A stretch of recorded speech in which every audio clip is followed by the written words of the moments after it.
আলহামদুলিল্লাহ, আল্লাহ তাআলার শুকরিয়া প্রশংসা আদায় করেছি যে মহান আল্লাহ সুবহানাহু ওয়া তাআলা আমাদেরকে কিছু অল্প সময়ের জন্য হাজারো ব্যস্ততাকে অপেক্ষা করে আল্লাহর ঘর মসজিদে সমাবেত হওয়ার তৌফিক দান করেছেন। আমরা খুশি হয়ে বলছি আলহামদুলিল্লাহ। তারপরে দুরুদ ও সালাম বর্ষিত হোক বিশ্ব মানবতার মহান শিক্ষক, মহান আদর্শ, আমাদের জন্য মডেল, আমার আপনার নবী সাইয়্যিদুল মুরসালিন সাফিউল মুজনাবিন রাহমাতুল লিল আলামিন জনাবে মুহাম্মদুর রাসূলুল্লাহ সাল্লাল্লাহু আলাইহি ওয়াসাল্লাম। সম্মানিত মুসল্লিন ইকরাম, আমরা ধারাবাহিকভাবে সূরাতুল ইয়াসিন থেকে আলোচনা শুনতেছি। আমরা গত জুমাতে আলোচনা করেছিলাম সূরাতুল ইয়াসিনের 3 নম্বর আয়াতের তাফসীর করেছি। আজকে আমরা সূরাতুল ইয়াসিনের 4 নম্বর আয়াত থেকে আলোচনা শুনবো ইনশাআল্লাহ। আল্লাহ পাক রব্বুল আলামিন তিনি ইরশাদ করছেন, আলা সিরাতিম মুস্তাকিম। আলা মানে উপর, সিরাত মানে হচ্ছে পথ, মুস্তাকিম সরল সোজা একটি পথ। বাংলাদেশে আমরা দেখতে পাই বিভিন্ন ধরনের দল আছে, বিভিন্ন ধরনের পথ আছে। কেউ চেস্তিয়া, কেউ মুজাদ্দেদা, বিভিন্ন ধরনের তারা দলে বিদলে বিভক্ত হয়েছে। এখন কোন দল আপনি করবেন, কোন পথে আপনি চলবেন, আপনি কোন পথে চললে পারে আপনি সোজা পথে চলতে পারবেন, এই ফর্মুলাটি আপনি কোথায় পাবেন? আল্লাহ রাব্বুল আলামিন যখন জাতির এই ক্লান্ত লগ্নে মানুষেরা যখন পথ খুঁজে পাচ্ছে না, সিরাতে মুস্তাকিম কোন পথ, এই পথটা যদি আমাকে আপনাকে অনুসন্ধান করতে হয়, তাহলে আমাকে আপনাকে সর্বপ্রথম আল্লাহ পাক রব্বুল আলামিনের আকাশের নিচে জমিনের উপরে আমাদের জন্য একটি গাইডলাইন হিসাবে আল্লাহ পাক রব্বুল আলামিন একটি কিতাব দিয়েছেন, মুকাম্মাল লিজামি হায়াত, সেটার নাম হচ্ছে কোরআন। এই কোরআনটাকে আমাদেরকে দেখতে হবে, ফলো করতে হবে। তাহলে বিভিন্ন ধরনের তরিকা আছে, বিভিন্ন ধরনের পথ আছে, বিভিন্ন ধরনের রাস্তা আছে। এই কোরআনই আমাকে আপনাকে কোন রাস্তাতে যাইতে হলে আমাদেরকে সঠিক রাস্তা অর্থাৎ জান্নাতের রাস্তা আমরা পেতে পারি। এবার আসেন, আমরা যখন সালাতে দাঁড়িয়ে গেলাম, আল্লাহ পাক রব্বুল আলামিনের সঙ্গে যখন বান্দা যখন বলতে থাকে আলহামদুলিল্লাহি রাব্বিল আলামিন, সমস্ত প্রশংসা আল্লাহ রব্বুল আলামিনের জন্য। আর রহমানুর রহিম, পরম করুণাময় অসীম দয়ালু, মালিক ইয়াউমিদ্দিন, যিনি হচ্ছেন বিচার দিবসের মালিক। ইয়াকা না'বুদু ওয়া ইয়াকা নাস্তাঈন, আমরা তোমারই ইবাদত করি এবং তোমার কাছে সাহায্য চাই। ইহদিনাস সিরাতাল মুস্তাকিম, আল্লাহ তুমি আমাদেরকে একটি সোজা সরল পথ দেখিয়ে দাও। জোরে বলেন সুবহানাল্লাহ। বান্দা যখন এইভাবে বলতে থাকে আল্লাহ তুমি আমাদেরকে একটি সোজা সরল পথ দেখিয়ে দাও, আল্লাহ রাব্বুল আলামিন তখন বলতে থাকে, বান্দারে তুই যে নামাজের শুরু থেকে নিয়ে এই পর্যন্ত তুই তো সোজা পথে আছিস, এখন তুই আবার কোন পথ চাস?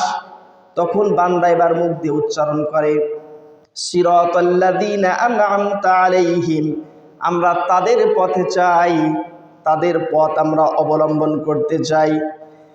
এই পথের ওপর যারা টিকে থেকে, এই পথের ওপর যারা তোমার সন্তুষ্টি অর্জন করেছে, এই পথের ওপর যারা জীবনের সবটুকু জীবনটা বিলিয়ে দিয়েছে, আমরা সেই রাস্তার দিকে থাকতে চাই। তখন আল্লাহ পাক রব্বুল আলামিন এর বান্দা আবার বলতে থাকে সিরাতাল্লাযীনা আনআমতা আলাইহিম, তাদের পথে চালাও যেই পথে চললে তুমি খুশি এবং তোমার প্রিয় হাবিব খুশি। সিরাতাল্লাযীনা আনআমতা আলাইহিম, তাদের পথে নয় যারা অভিশপ্ত পথভ্রষ্ট হয়েছে। গায়রিল মাগদুবি আলাইহিম ওয়ালাদ-দাল্লিন, তাদের পথে নয় যারা অভিশপ্ত পথভ্রষ্ট হয়েছে। জোরে বলেন সুবহানাল্লাহ। তাহলে এইভাবে করে বান্দা আল্লাহ পাক রব্বুল আলামিনের কাছে দোয়া করতে থাকে। আর বান্দা যখন দোয়া করতে থাকে তখন আল্লাহ পাক রব্বুল আলামিন বলেন, বান্দা তুমি দোয়া করো, আর তুমি যে সিরাতে মুস্তাকিম পথ চাচ্ছ, তুমি তো এই আসল রাস্তার মধ্যে আছো। জোরে বলেন সুবহানাল্লাহ। এই সিরাতে মুস্তাকিম কি? এই সিরাতে মুস্তাকিম হচ্ছে একেবারে কানেক্টেড, একেবারে সর্বশেষ রাস্তা হচ্ছে জান্নাতুল ফিরদাউস। জোরে বলেন সুবহানাল্লাহ। বান্দা এবার খুশি হলো, আচ্ছা বুঝলাম পৃথিবীতে তো অনেকগুলো রাস্তা আছে, এখন আমি কিভাবে এই রাস্তাটা সঠিক রাস্তা আমি কিভাবে চলবো, কিভাবে যাব? একটা এক্সাম্পল দিই, তখন আমরা সুন্দরভাবে জানতে পারবো।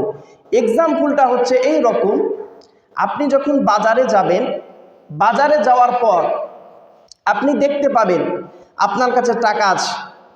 এখন আপনার 1 কেজি মাছের দরকার। বাজারে গেলেন, যাওয়ার পর আপনি বাজার ঘুরে ঘুরে মাছগুলো দেখতেছেন।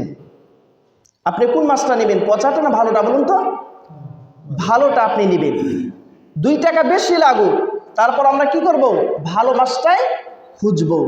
ঠিক অনুরূপভাবে আমরা যখন জান্নাতের পথটা চলতে যাব, তখন অনেকগুলো পথ থাকবে পচার মতন। এই যে অনেকগুলো তরিকা থাকবে, অনেকগুলো দল থাকবে, সমস্ত পথ, সমস্ত দল, সমস্ত মতাদর্শকে ফেলে দিয়ে আমাদেরকে একটা মাত্র পথ আমাদেরকে চয়েস করতে হবে।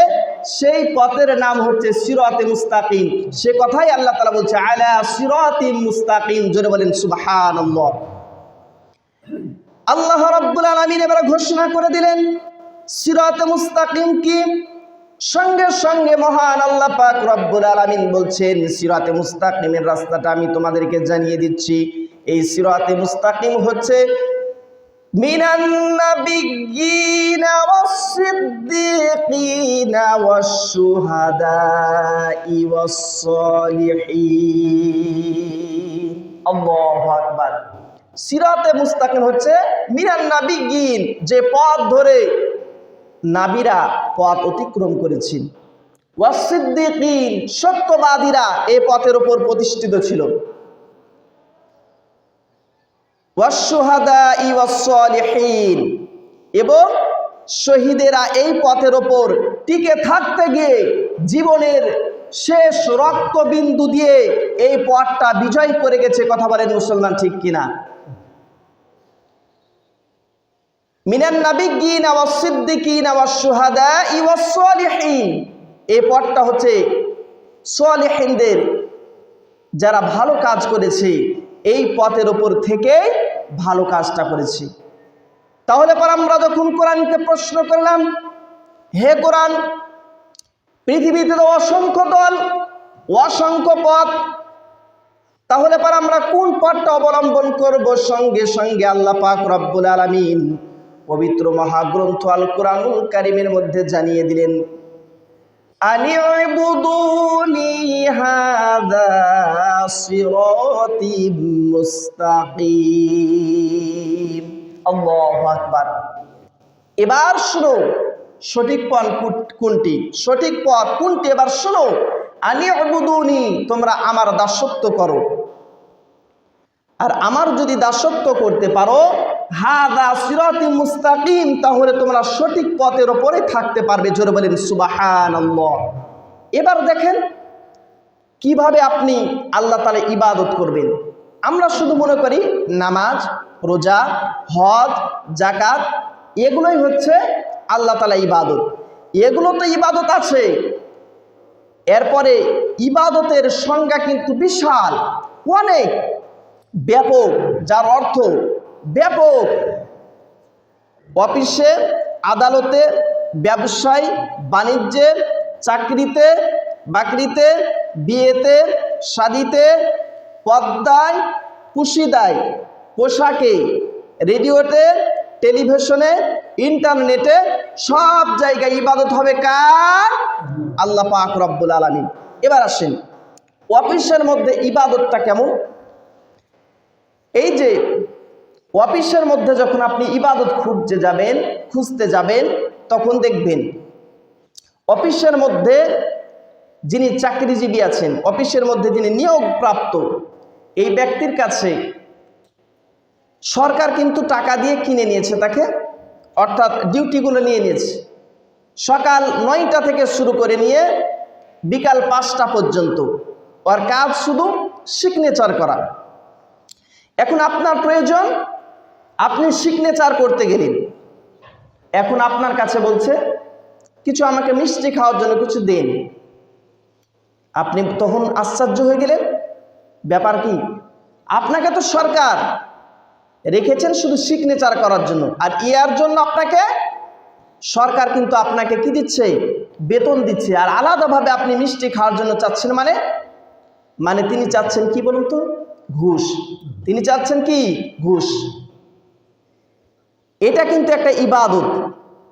আপনি যদি এই ইবাদতটা মানতে যদি না চান, ইবাদতটা যদি না করেন, তাহলে আপনার কি পরিস্থিতি হবে?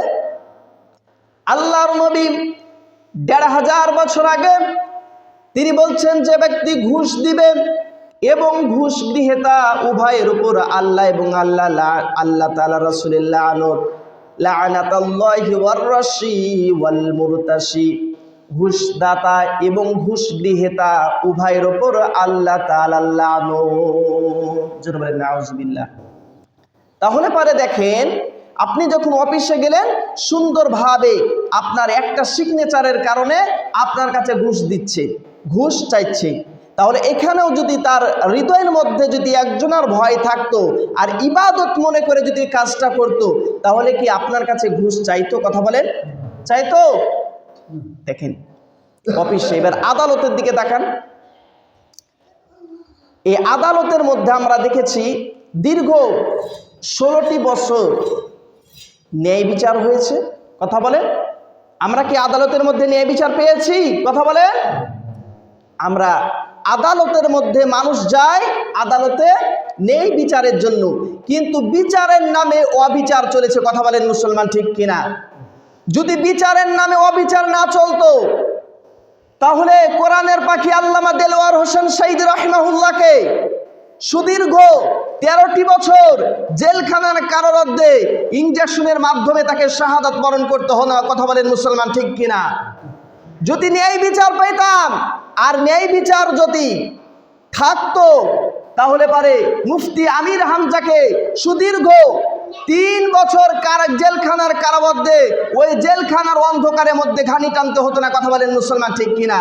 যদি ওই আদালতের মধ্যে ন্যায় বিচার থাকতো, তাহলে পারে ডক্টর নিজামুর রহমান আজহারির মতো বড় স্কলার তার নিজের জন্মভূমিতে সে থাকতে পারে না, বরঞ্চ সে বাইরে বিদেশে প্রবাসের মধ্যে জীবন যাপন কাটিয়েছে। এটা কি ন্যায় বিচার? কথা বলেন। আল্লাহ রাব্বুল আলামিন সঙ্গে সঙ্গে ঘোষণা করে দিলেন, وَإِذَا حَكَمْتُمْ بَيْنَ النَّاسِ أَنْ تَحْكُمُوا بِالْعَدْلِ। জোরে বলেন আল্লাহু আকবার। ওয়া মানে এবং, ইদা মানে যখন, হাকামতুম যখন তোমরা বিচার করবে, ফায়সালা করবে, সিদ্ধান্ত নিবে। কোথায় বিচার করবে, ফায়সালা দিবে, সিদ্ধান্ত নিবে? আল্লাহ পাক রব্বুল আলামিন ঘোষণা করে দিলেন, বাইনান নাস, মানুষের মাঝে যখন বিচার কার্যকারিতা যখন করবে, তখন কি দিয়ে করবে? আনতাহকুমু বিল আদল, ন্যায় বিচার এবং ইনসাফ ভিত্তিক বিচারটা করে দিবে। জোরে বলেন সুবহানাল্লাহ। ঘোষণাটা দিলেন কে? আল্লাহ পাক রব্বুল আলামিন। তাহলে কি আমরা এই আদালতের মধ্যে কি ন্যায় বিচার পেয়েছি? কথা বলেন। তাহলে পরে এটা কি ইবাদত নয়? তাহলে দেখেন, অফিসে, আদালতে, ব্যবসায় আল্লাহ পাক রব্বুল আলামিন এই ব্যবসাটাকে হালাল করেছেন। আল্লাহ রব্বুল আলামিন সঙ্গে সঙ্গে ঘোষণা করে দিলেন, আল্লাযীনা ইয়াকুলুনার রিবা লা ইয়াকুমুনা ইল্লা কামা ইয়াকুমুল্লাযী ইয়াতাখাব্বাতুহুশ শাইতানু মিনাল মাস ذلك بأنهم قالوا إنما البيع مثل الربا وأحل الله البيع وحرم الربا جربنا الله أكبر আল্লাহ রাব্বুল আলামিন ঘোষণা করে দিলেন আল্লাযীনা যে বাজারা ইয়াকুলুনা মানে খায়, লা মানে না, ইয়াকুম সেই দিন দাঁড়াবে, ইয়াকুম সেই দিন দাঁড়াবে অর্থাৎ কিয়ামতের দিন দাঁড়াবে। আল্লাযীনা যে বাজারা ইয়াকুলুনা মানে খায়, লা মানে ইয়াকুম সেই দিন দাঁড়াবে। কি খায়? যারা সুদ খায় তারা কিয়ামতের ময়দানে এমন ভাবে দাঁড়াবে কামা ইয়াতাখাব্বাতুহুশ শাইতান, যেন তাকে শয়তান স্পর্শ করেছে, সে পাগল পারার মতো কিয়ামতের ময়দানে উঠতে থাকবে। জোরে বলেন নাউজুবিল্লাহ। যারা সুদ খাবে তারা কিয়ামতের ময়দানে শয়তান তাকে যেন স্পর্শ করেছে, পাগল পারা হয়ে মাতাল অবস্থাতে কিয়ামতের ময়দানে উঠতে থাকবে। আর মানুষরা দেখবে, দেখা মাত্রই চিনতে পারবে এই ব্যক্তি হচ্ছে সুদখোর, এই ব্যক্তি কি সুদখোর, তারা দেখতে পাবে। এরপর আল্লাহ রাব্বুল আলামিন বলেন ওয়া আহাল্লাল্লাহুল বাইআ ওয়া হাররামার রিবা। আল্লাহু আকবার। আমি আল্লাহ পাক রব্বুল আলামিন ব্যবসাটাকে করেছি হালাল এবং সুদকে করেছি হারাম। জোরে বলেন সুবহানাল্লাহ। যারা ব্যবসায়িক, এই ব্যবসার মধ্যে আল্লাহ পাক রব্বুল আলামিন 9 ভাগের 10 ভাগই বরকত দিয়ে দিয়েছেন। জোরে বলেন সুবহানাল্লাহ।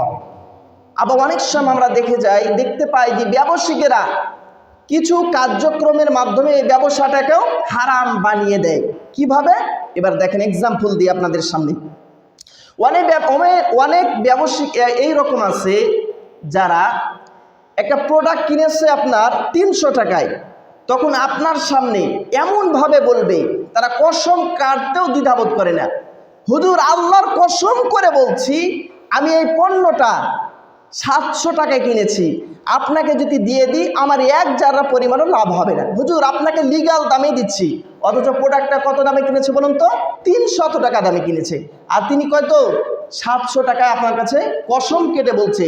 আর যখনই কসম কেটেছে এই ব্যবসাটা আর ব্যবসা হয়নি, বরঞ্চ এটা হারামে পরিণত হয়েছে। চিৎকার দিয়ে বলুন নাউজুবিল্লাহ। এইরকম ব্যবসায়ী আছে না নাই বলুন তো?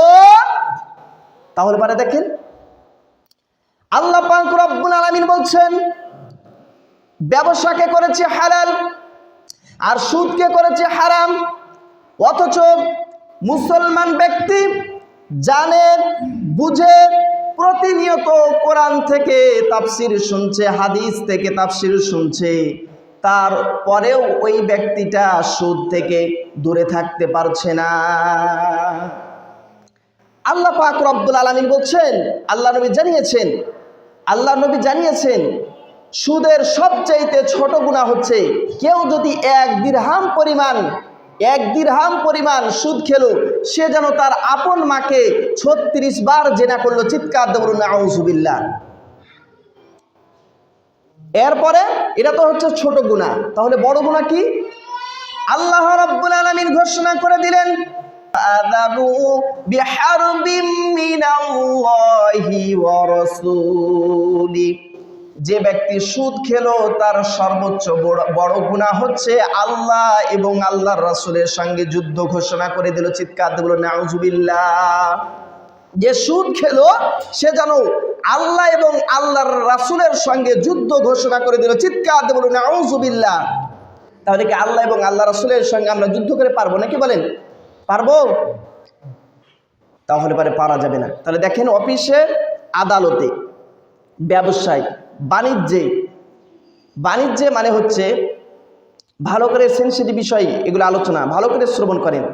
বাণিজ্যের মধ্যে যখন আমাদের বিশেষ করে অনেক ভাইরা তারা প্রবাসে চলে যায়, আমাদের ভাইরা যখন অনেক প্রবাসে চলে যায় তখন দেখা যায় সংসারের মধ্যে কিন্তু অনেক সময় বিভেদ সৃষ্টি হয়। কিভাবে? এই যে একজন ব্যক্তি বিবাহ করলো, বিবাহ করার পর ইসলামে কি বলে দেখেন, আপনি যখন ম্যাচিউরড হবেন তখন আপনাকে বিবাহ করতে হবে। এখন আপনি ম্যাচিউরড হয়েছেন, বিবাহ করলেন, বিবাহ করার পর আপনি চলে গেলেন প্রবাসী। এখন প্রবাসে গিয়ে দেখা যাচ্ছে অনেক ভাই বছরের পর বছর তারা প্রবাসে জীবন যাপন করছে। এখানে প্রশ্ন থাকে, সে প্রশ্নটা হচ্ছে শরিয়াতে, এটা কিন্তু প্রশ্নটা হচ্ছে এই যে আপনি প্রবাসে 10 বছর 7 বছর এইভাবে করে প্রবাসে আছেন, আপনার স্ত্রী কিন্তু একটি হক রয়েছে, তাহলে আপনি হকটা কখন আদায় করলেন? এই অনেক পরিবারের মধ্যে এইটার কারণে পরকীয়ার মধ্যে মানুষেরা এখন লিপ্ত, কথা বলেন মুসলমান ঠিক কিনা? আর এইভাবে করে আজকে পরিবারটার পরিবার থাকছে না, বরঞ্চ একটা জাহান্নামের টুকরায় পরিণত হচ্ছে, কথা বলেন মুসলমান ঠিক কিনা? তাহলে পারে এই জায়গাতেও আপনাকে সেনসিটিভভাবে আপনি যখন প্রবাসে যাবেন তার আগেই আপনার যা কিছু প্রয়োজন হয় আপনার স্ত্রীকে নিয়ে যান, আর না হয় আপনি ওই প্রবাস জীবনে 4 মাস পর পর ইসলামী শরিয়াতের বিধানেরা বলছি, ইসলামের শরিয়াতের বিধান হচ্ছে আপনি প্রতি 4 মাস পর পর আপনাকে বাসাতে আসা লাগবে।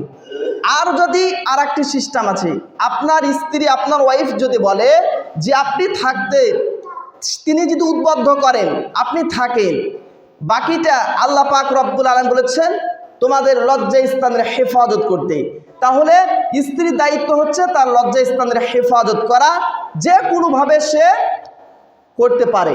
এটা যদি সে অনুমতি দেয় তাহলে থাকতে পারবেন, আর যদি মতে যদি থাকে তাহলে পারে কিন্তু এটা ইবাদত হচ্ছে না। এটা কি হচ্ছে না বলুন তো? ইবাদত হচ্ছে না। তাহলে এবার দেখেন, অফিসে, আদালতে, ব্যবসায় বাণিজ্যে, চাকরিতে, এবার দেখেন চাকরির মধ্যেও কিন্তু ইবাদত আছে। কিভাবে দেখেন, এই চাকরির মধ্যে আমাকে আপনাকে ইবাদত করতে হবে। আজকে কিছুদিন পূর্বে আমরা দেখেছি এই চাকরির জন্য আমাদের সন্তানেরা যারা দেখা যাচ্ছে লেখাপড়া করে মাস্টার্স কমপ্লিট করে যোগ্যতা সম্পূর্ণ ব্যক্তি, এরা কিন্তু চাকরি পাচ্ছিল না। আর যারা আপনার ম্যাট্রিক 3 বার ফেল করেছে, একবার সুন্দর করেছে, হ্যালো আমার দলের লোক, হ্যালো আমার অমকের ভাগিনা, হ্যালো আমার অমকের, এই যে স্বজন প্রীতি, ইসলাম এটা কিন্তু হারাম ঘোষণা করেছে। স্বজন প্রীতি করা যাবে না, বরঞ্চ ইসলাম চায় যোগ্যতা সম্পূর্ণ ব্যক্তি ওই জায়গাতে অধীনস্থ। এজন্য আমাদের যুবকেরা তারা এই যোগ্যতা সম্পূর্ণ, যারা কলেজ ইউনিভার্সিটি দেখলেন, এই যে আমরা কয়েকদিন আগে কোটা আন্দোলনে কিভাবে তারা প্রতিবাদ করে জানিয়ে দিলেন যে এটা কখনো স্বজন প্রীতির এই জায়গার কারখানা চলবে না, বরঞ্চ এটা স্বজন প্রীতি নয়, বরঞ্চ এটা হচ্ছে যোগ্যতা সম্পূর্ণ জায়গা, এই জায়গাতে কোনো স্বজন প্রীতি চলবে না। তাহলে অফিসে, আদালতে, ব্যবসায় বাণিজ্যে, চাকরিতে, এবার দেখেন চাকরিতে, বিয়ের দিকে দেখেন এখন ইবাদত বিয়েতে কিভাবে করবেন। বিয়ের মধ্যে সামান্য আপনার সুন্নাতে খাতনা করবে, সুন্নাতের খাতনার আয়োজন করেছে। এখন সুন্নাতে খাতনার আয়োজন করার জন্য বাইরে থেকে বিশাল বড় আপনার বক্স নিয়ে বাড়ির মধ্যে নিয়ে এসেছে, একবারে শুরু হয়ে গেল। সুন্নাতে খাতনার 7 দিন আগ থেকে বক্স বাজা শুরু হয়ে গেল, এমনভাবে গান বাজাচ্ছে যে শুধু নতুন পাড়া নয়, বরঞ্চ 3-4 গ্রাম পর্যন্ত শোনা যায়, কথা বলেন মুসলমান ঠিক কিনা?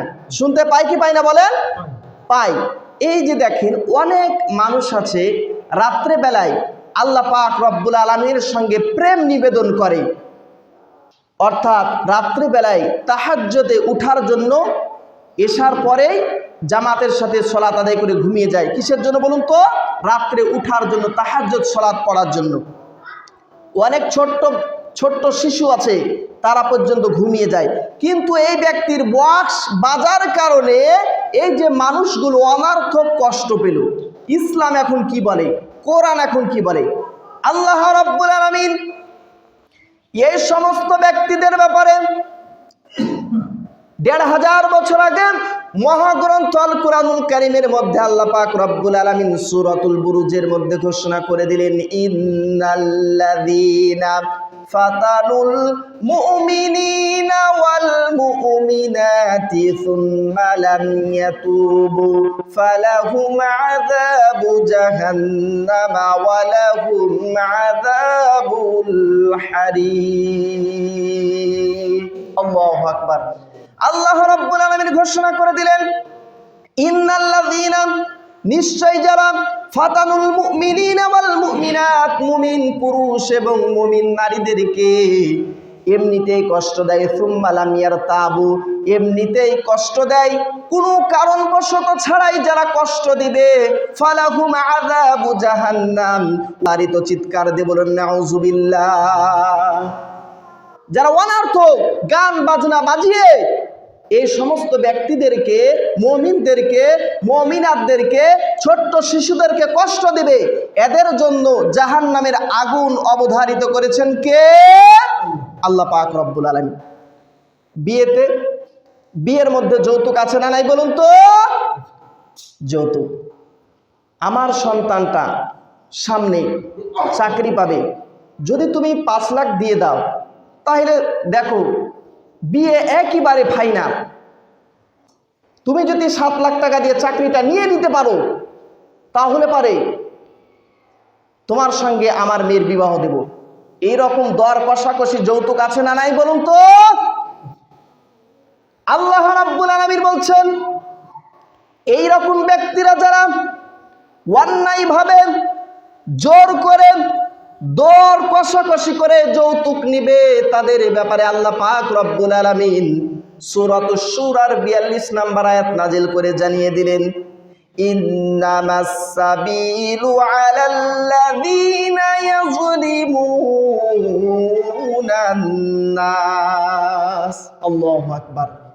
ইন্নামাস সাবিলু আলাল্লাযীনা ইয়াযলিমুনান নাস, যারা মানুষ হয়ে মানুষের উপর জুলুম করবে, মানুষ হয়ে মানুষের উপর জুলুম করবে, মহান আল্লাহ পাক রব্বুল আলামিন এই ব্যক্তির বিরুদ্ধে স্বয়ং আল্লাহ পাক রব্বুল আলামিন কিয়ামতের ময়দানে মামলা দায়ের করবে। চিৎকার দিয়ে বলুন নাউযুবিল্লাহ। যারা যৌতুক নেবে, অর্থাৎ যৌতুক একটা মস্ত বড় জুলুম, এই কাজটা যারা করবে কিয়ামতের ময়দানে যিনি বাদী হবেন তিনি কে? এই যে যিনি নিচ্ছেন। আর আল্লাহ পাক রব্বুল আলামিন স্বয়ং তার বিরুদ্ধে মামলা দায়ের করবে। আল্লাহ যদি কারো বিরুদ্ধে মামলা দেয়, ওই ব্যক্তিটা কি বাঁচার কোনো পথ খোলা আছে? কথা বলেন, আছে?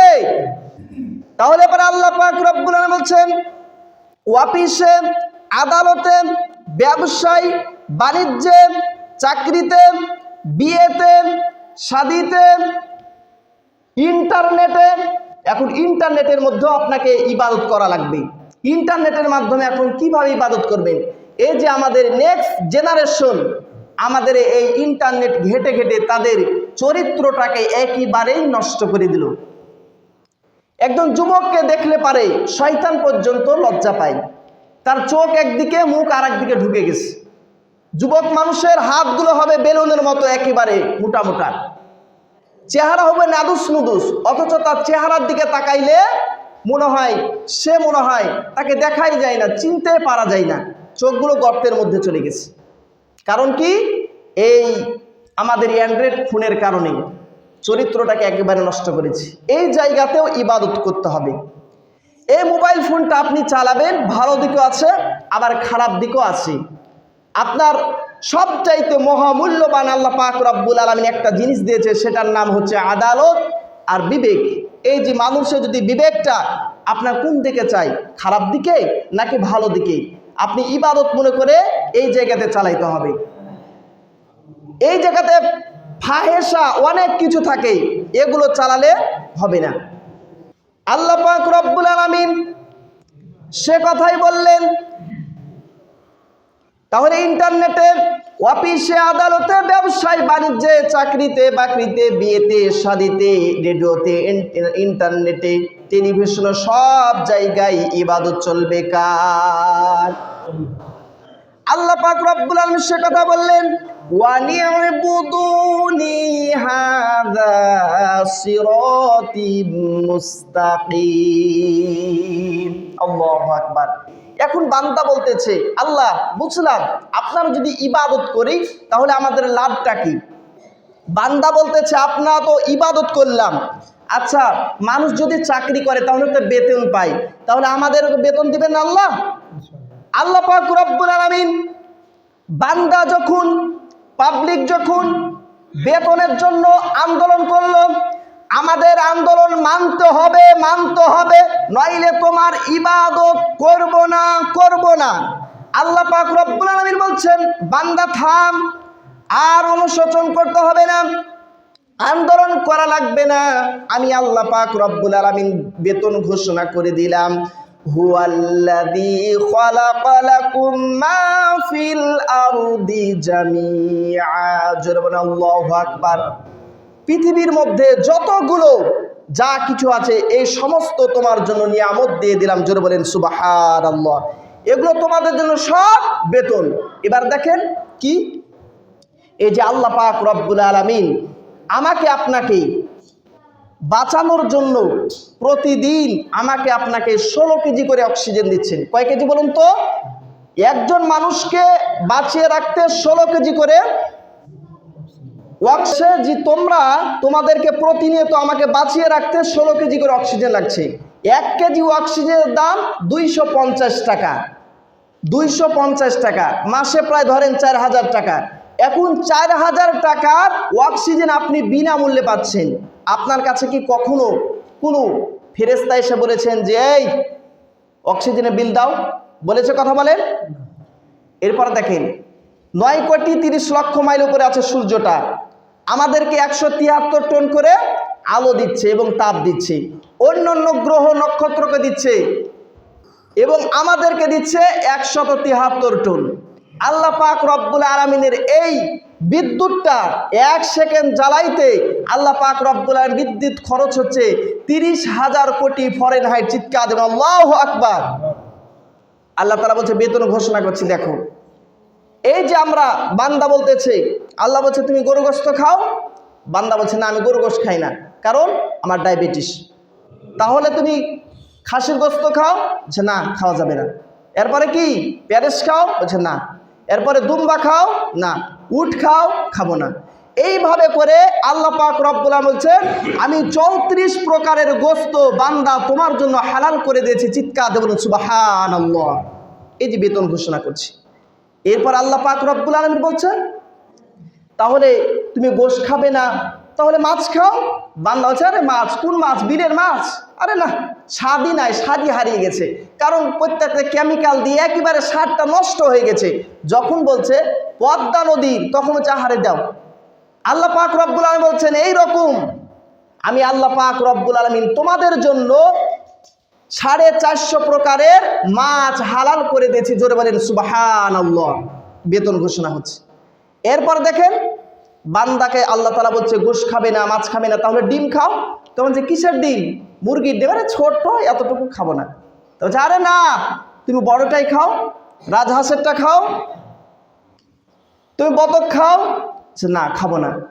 এই যে গোশত, এই ডিমগুলোকে আমি আল্লাহ পাক রব্বুল আলামিন 10 প্রকার ডিম তোমার জন্য হালাল করে দিয়েছি। জোরে বলেন সুবহানাল্লাহ। বান্দাকে আল্লাহ পাক রব্বুল আলামিন এইভাবে করে বেতনগুলো ঘোষণা করে দিলেন। গোশত খাবো না, মাছ খাবো না, ডিম খাবো না। তাহলে আল্লাহ পাক রব্বুল আলামিন বলছেন তাহলে তুমি তো ভিআইপি পার্সেন বান্দারে, তুমি যদি না খাও তাহলে আমি আল্লাহ পাক রব্বুল আলামিন খুব আমার খারাপ লাগে। বান্দা তুমি খাও, তাহলে তুমি শাক খাও, সবজি খাও, ডাল খাও। বান্দা বললে না খাবো না, তাহলে আল্লাহ তাআলা বলছে বান্দারে তুমি তাহলে 1 গ্লাস দুধ খাও। বান্দা তখন বলছে না আমি দুধও খাবো না, গোশত খাবো না, মাছ খাবো না, ডিম খাবো না, আমি দুধও খাবো না। তাহলে আল্লাহ পাক রব্বুল আলামিন বান্দাকে ডাক দিয়ে বলছো আমার আদরের বান্দা তুমি কি রাগ করেছো? রাগ করো না। ওরে বান্দা তুমি 1 গ্লাস তাহলে পানি খাও। তখন এই বান্দা ডাক দিয়ে বলছে আল্লাহ কোন পানি? এবার বান্দা বলল মিনারেল ওয়াটার, বুড়িগঙ্গার পানি। বান্দা তখন এবার মন খারাপ, ওই পানির মধ্যে কত কত কি মিশ্রিত আছে, কত আবর্জনা, পানির মধ্যে কত ময়লা গেছে, ওই পানি খাওয়া যাবে না। আমার আল্লাহ পাক রব্বুল আলামিন তখন ডাক দিয়ে বলে, ওরে আমার আদরের বান্দা, তোমাকে ওই বুড়ি গঙ্গার পানি খাওয়ার জন্য বলি নাই রে বান্দা। ওই যে নারিকেল গাছের উপর দিকে তাকাও, ওই নারিকেল গাছের পানির মধ্যে, ডাবের পানির ভিতরে কখনো ময়লা আবর্জনা যায় নাই। তুমি আমার জন্য ভিআইপি পার্সেন্ট বান্দা, তোমার জন্য ওই নারিকেল গাছের পানিটা রিজার্ভ করে দিয়েছি। জোরে বলেন সুবহানাল্লাহ, চিৎকার দিয়ে বলেন সুবহানাল্লাহ। এবার এই বান্দা তো মহা খুশি, বেতন পেলাম। আল্লাহ তাআলা বলছে, এবার বান্দা বের বলতেছে, আল্লাহ বুঝলাম, বেতন তো পেলাম, মানুষ তো চাকরি জীবন শেষ হলে পারে পেনশন পায়, আল্লাহ আমরা তো পেনশন চাই। এবারে দাবি মানতে হবে, না মানলে তোমার ইবাদত করব না। আল্লাহ যাই থাম, আর আন্দোলন করতে হবে না, থাম, তোর পেনশনও ঘোষণা আমি করে দিলাম। জোরে বলেন সুবহানাল্লাহ। আল্লাহ রাব্বুল আলামিন পেনশন ঘোষণা করে দিলেন, ইন্নাল্লাযীনা আমানু ওয়া আমিলুস সলিহাতি কানাতু লাহুম জান্নাতুল ফিরদাউসি নুজুলা। সুবহানাল্লাহ। আল্লাহ রাব্বুল আলামিন বান্দার জন্য পেনশন ঘোষণা করে দিলেন, নিশ্চয়ই যারা নেক আমল করবে, ঈমান আনার পর ভালো ভালো কাজ করবে, আমি আল্লাহ পাক রব্বুল আলামিন তাদের জন্য জান্নাত অবধারিত করে দিলাম। জোরে বলেন সুবহানাল্লাহ। আল্লাহ তাআলা বলছেন, এবার বান্দা তো মহা খুশি, আল্লাহ তাহলে তো আমি তো বেতন পেলাম, পেনশনও পেলাম।